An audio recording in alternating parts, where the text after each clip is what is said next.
What is going on, ladies and gentlemen? Welcome back, and in this video I'm going to start talking to you guys about Google's Webmaster Guidelines.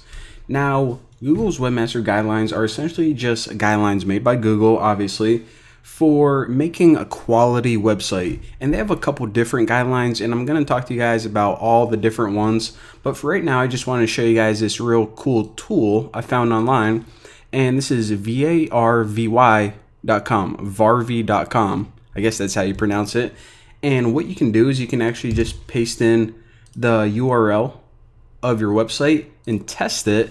And what this is going to do is it's going to look at your website and it's going to go through and test for every single guideline.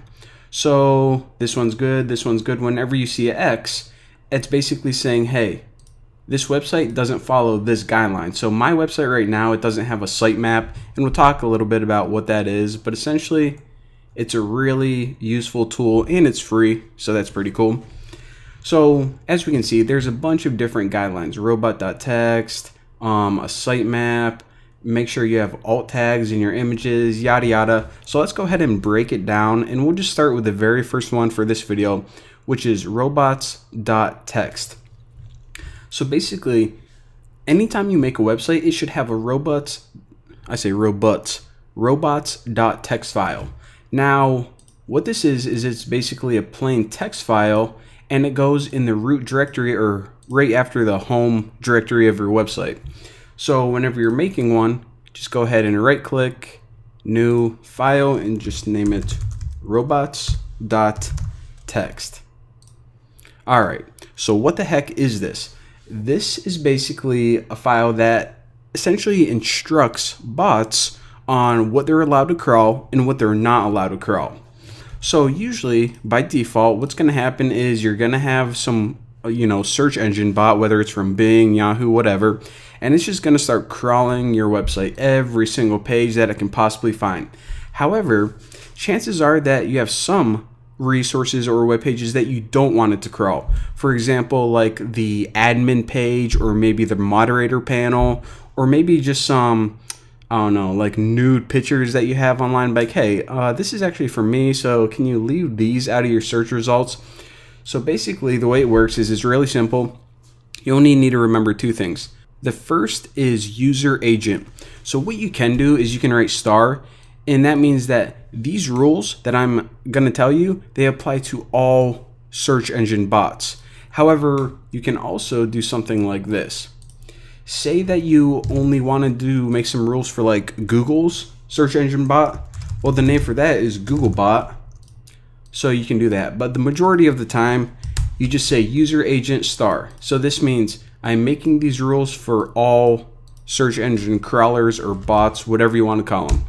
Now after this line, let me pull this up again, you essentially have a bunch of these. Disallow, disallow, disallow. Now disallow basically says, all right, you're allowed to crawl every single web page except the ones I am telling you. Now, if you just wanted to have the search engine bots ignore an entire directory or folder, what you can do is write it like this. So whenever you write this, this means, hey, don't look at anything in my private directory. Those are like my personal things. I don't want them indexed on your search engine. Now, if you only want to say, hey, can you ignore one specific page? You can do something like this. Private nudepics.html, or you can say like admin.html. And if you have multiple rules, say we wanted to disallow admin and the entire private directory, and I don't know, like a personal password.txt. Then this would say, hey, whenever you're crawling my site, leave these out. So again, it's just basically instructions on what the search engine bot is not allowed to crawl. Now, one other thing, and this is actually a really important thing that I want to point out, is that keep note that this file is actually used a lot by hackers and malicious people. Why is that? Well, basically, whenever someone goes to your site, they say, I wonder if they got any, sensitive areas, any, web pages on here that they really don't want the public to know about. Well, what they do is they just look for a robots.txt file. And again, the majority of the time, this is just going to be used by search engines, but it's actually readable by anyone. So if they see a file or, you know, some directory in here like passwords or database or, you know, personal stuff, then they're pretty much just going to go to it.